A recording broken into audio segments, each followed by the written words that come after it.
Skandal maraton terbesar di dunia, Rossi Ruiz, sang juara palsu. Lo tau gak sih ada pelari yang menang lomba maraton tanpa bener-bener lari? Inilah kisah Rossi Ruiz, penipu terbesar dalam sejarah lari di dunia. Tahun 1980, Rossi Ruiz menang kategori wanita di Boston Marathon dengan waktu 2 jam 31 menit 56 detik.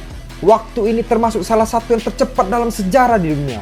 Tapi ada yang aneh. Biasanya guys, pelari yang habis lari sejauh 42 km itu bakal kelihatan lelah banget guys.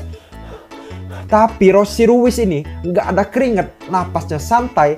Bahkan waktu di wawancara itu ditanya gimana sih strategi latihan larinya, dia pun bingung mau jawab apa guys. What do you attribute that improvement in time to?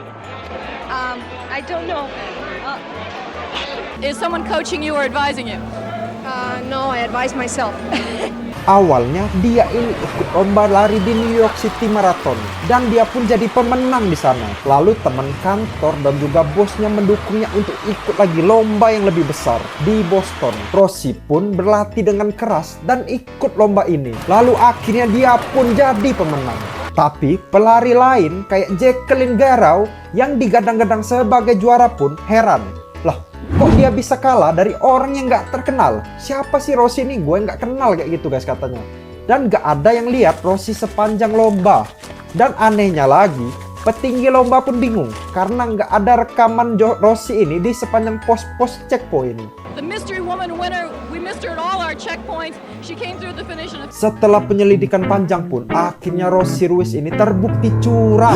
Akhirnya gelarnya pun ini dicabut dan didiskualifikasi dari lomba ini. Sebenarnya guys, dia ini udah latihan keras dan berusaha lari dari awal beneran. Tapi dia sadar kalau dia itu gak bakal kuat buat nyelesainnya. Nah ternyata Rossi Ruiz ini malah naik subway guys.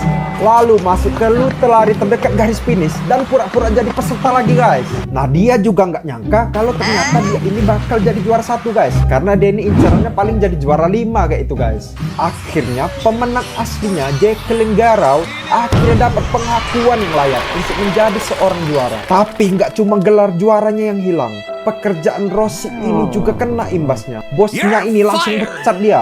Alasannya orang yang berani curang di kompetisi bisa aja curang di pekerjaan juga.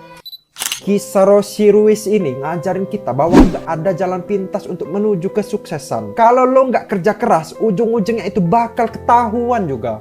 Gimana menurut lo guys? Kalau Rossi Ruiz ini nggak curang di New York, kira-kira dia bakal bisa menang beneran nggak sih di Boston? Komen di bawah. Jangan lupa juga buat follow buat kisah-kisah dan sejarah unik lainnya.